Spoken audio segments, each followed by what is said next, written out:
સુંદરી તમે ડુંગરામાં ના શોભો, તમે તમારા મહેલમાં શોભો. સુંદરી પાવાગઢનો રાજમહેલ તમારી વાટ જોવે છે. માં પતિને કહે છે, માગ માગ રાજન, માગે તે આપો.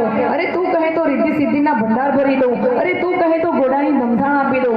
અરે તું કહે તો હાથી ઝૂલતા આપી દઉં. અરે તું કહે તો ગેલું ગુજરાત આપી દઉં. પણ પતે રાજા રાજમહેલમાં મને લઈ આવવાની જીદ તું છોડી દે. અરે સુંદરી હું કોણ?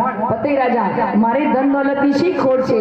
હું ગઢ પાવાગઢનું રાજવી છું, મારે તો ખોટ છે તમારા જેવી પટરાણીની. માં કહે છે, નક્કી તારા પાપનો ગળો ભરાઈ ગયો છે રાજન, તે મને ના ઓળખી રાજન.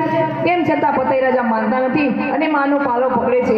અને માં પતઈને કહે છે, હે પતાઈ, તે પુત્ર બનીને મારો પાલો પકડ્યો હોત તો હું તારી 72 પેઢી તારી દત. પણ તે મારા પર ક્રૂરદ્રષ્ટિ નજર નાખી છે. મારો પાલો મેલી દે રાજન, મેલી દે મારો પાલો.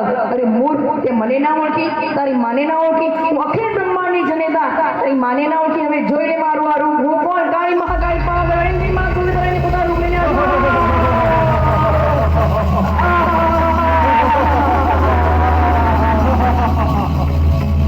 અને જ્યારે માં ક્રોધે ભરાય છે ત્યારે પતઈ રાજા માના પગમાં પડી અને માની માફી માંગી છે કે હે માં, હું તને ના ઓળખી શક્યો. માં મને માફ કરી દે.